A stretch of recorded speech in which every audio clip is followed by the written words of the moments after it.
Start. इस वर्ष 28 मार्च को केंद्रीय माध्यमिक शिक्षा बोर्ड यानी CBSE परीक्षा देकर बाहर निकले कक्षा 10 के बच्चों के चेहरे प्रसन्नता और तनाव मुक्ति से खिले दिखाई दे रहे थे। लेकिन कुछ ही घंटों के भीतर देश भर में कोहराम मच गया। परीक्षा का प्रश्न पत्र लीक हो गया था। कुल मिलाकर 28 लाख बच्चों को पुनः परीक्षा देने की घोषणा के बाद हताशा, आक्रोश तथा व्यवस्था द्वारा अपनी अकर्मण्यता से ठगे जाने को भाव परिवारों, पालकों तथा बच्चों के चेहरों पर स्पष्ट दिखाई दे रहा था। स्टॉप। इसके लगभग 2 महीने पहले से भर्ती परीक्षाओं में धांधली को लेकर बड़ा आंदोलन हुआ। स्टॉप। कुल मिलाकर परीक्षा लेने वाली संस्थानों में सब कुछ सही, व्यवस्थित तथा अपेक्षित ढंग से नहीं चल रहा है और उनकी साख कम होती जा रही है। इसका खामियाजा देश की भावी पीढ़ी को भुगतना पड़ रहा है। स्वार्थी तत्वों, मसलन राजनेता, व्यापारी तथा माफिया के लिए शिक्षा मुनाफा कमाने का सबसे माकूल जरिया बन गई है। जब चारों ओर प्रभावशाली लोग व्यवस्था के छेद करने में पूरे मनोयोग से लगे हुए हों, तब संस्थागत कर्मचारियों से ही हर प्रकार की ईमानदारी की अपेक्षा करना कितना तर्कसंगत होगा। राजनीति किस कदर शिक्षा व्यवस्था को चौपट करती है, इसका ताजा उदाहरण कर्नाटक की हालिया राजनीति में दिखता है। वहाँ लिंगायत समाज को अलग धर्म यानी अल्पसंख्यक समुदाय का दर्जा मिलने पर उनके द्वारा संचालित शिक्षा संस्थाओं पर शिक्षा का अधिकार अधिनियम 2009 के प्रावधान लागू नहीं होंगे।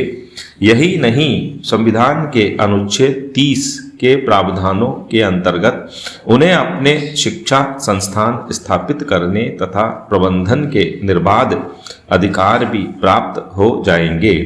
यह अलग तथ्य है कि इन प्रावधानों का अल्पसंख्यक समुदाय के हित में उपयोग उतना नहीं हुआ है जितना नियमों से बचने के लिए दुरुपयोग हुआ है। इसमें अहित तो बच्चों यानी भारत के भावी कर्णधारों का ही होगा। कोई भी राष्ट्र अपने बच्चों की देखभाल कैसे करता है, यह विकास और प्रगति के प्रति उसकी प्रतिबद्धता का मापदंड बनता है। CBSE प्रकरण के विश्लेषण की महती आवश्यकता सभी स्वीकार करते हैं, मगर साथ ही साथ यह जानना भी जरूरी है कि इसको मात्र एक दुर्घटना मानकर समाधान नहीं निकाला जा सकता है। शिक्षा व्यवस्था में आपराधिक तत्वों तथा माफिया का सेंध लगाना पहली बार नहीं हो रहा है। प्रश्न पत्र चाहे वे स्कूलों, विश्वविद्यालयों के हों या नौकरी की भर्ती परीक्षाओं के, पिछले 10-15 वर्षों से लगातार लीक होते रहे हैं। संस्थाएं इनसे सबक क्यों नहीं लेती हैं? क्या व्यापम या बिहार बोर्ड के वैशाली दृश्यों के बाद CBSE को सतर्क नहीं हो जाना चाहिए था? इस वर्ष ही CBSE आगे के पर्चे सीधे परीक्षा केंद्र पर भेजेगी, वहीं से प्रिंट होंगे और उनके समय से पहले पैकेट खोल लिए जाने की कोई आशंका बचेगी ही नहीं। यह सही कदम है, मगर इससे यह प्रश्न भी निकलता है कि इतनी प्रतिष्ठित संस्था आधुनिक संचार तकनीकी का उपयोग करने में इतनी शिथिल क्यों रही? जो देश की भावी पीढ़ी को तैयार करते हैं, उन्हें भविष्य दृष्टि का धनी तो होना ही होगा। जो वर्तमान की व्याख्या कर भविष्य में झांक सकें, वही शिक्षा से जुड़ी संस्थाओं को नेतृत्व दे सकते हैं। सरकारों को अपनी यह समझ बढ़ानी पड़ेगी कि नौकरशाही नेतृत्व अकादमिक नेतृत्व नहीं प्रदान कर सकता है। उसका अपना महत्व है, मगर शीर्ष स्तर पर उसका काम केवल अकादमिक नेतृत्व की परख और विचारों के क्रियान्वयन तक ही सीमित हो सकता है। वर्ष 1965 के आसपास के 5-10 वर्षों की स्थिति का जायजा लिया जाए तो स्पष्ट दिखाई देगा कि लगभग सभी स्कूल बोर्ड्स के अध्यक्ष अकादमिक लोग ही होते थे। भले ही भारत दुनिया का सबसे बड़ा लोकतंत्र है, लेकिन जब राजनीतिक दलों के नियमन और राजनीतिक दलों के चंदे तथा चुनावी खर्चे में पारदर्शिता की बात आती है तो यह अन्य लोकतांत्रिक देशों से कहीं पीछे खड़ा नजर आता है।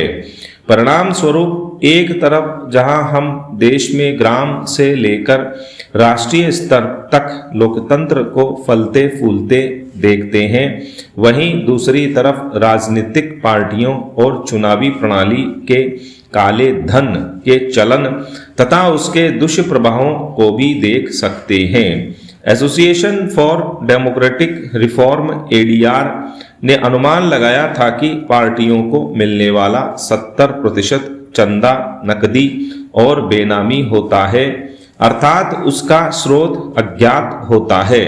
1974 तक चुनाव आयोग द्वारा बड़े राज्यों में लोकसभा क्षेत्र में चुनावी अभियान के लिए खर्च की सीमा 1.5 लाख रुपए तय की गई थी। बाद में यह सीमा बढ़ाकर 4.5 लाख रुपए हो गई। हालांकि विश्लेषक मानते थे कि सभी प्रमुख उम्मीदवार अपने चुनावी अभियान पर 20 लाख रुपए तक खर्च करते थे। वर्तमान में बड़े राज्यों में लोकसभा क्षेत्र में इस वर्ष की वैध सीमा 70 लाख रुपए है। माना जाता है कि इतने पैसे में कोई उम्मीदवार कहीं अच्छी तरह से अपना चुनावी अभियान चला सकता है, लेकिन सफल सांसद बताते हैं कि उनका चुनावी खर्च 5 से 10 करोड़ रुपए आता है। दूसरे शब्दों में कहें तो चुनावी खर्च आज नियंत्रण से बाहर हो गया है। इस तरह आज चुनाव लड़ना सामान्य जन के बस की बात नहीं रह गई है। यह कहना गलत नहीं होगा कि जब तक चुनावी चंदे में पारदर्शिता नहीं आएगी और राजनीतिक पार्टियां साफ सुथरे उम्मीदवारों का चयन कर उन्हें वित्तीय मदद मुहैया नहीं कराएंगी, तब तक पूरी व्यवस्था भ्रष्ट तत्वों के हाथों में कठपुतली बने रहेगी। स्टॉप।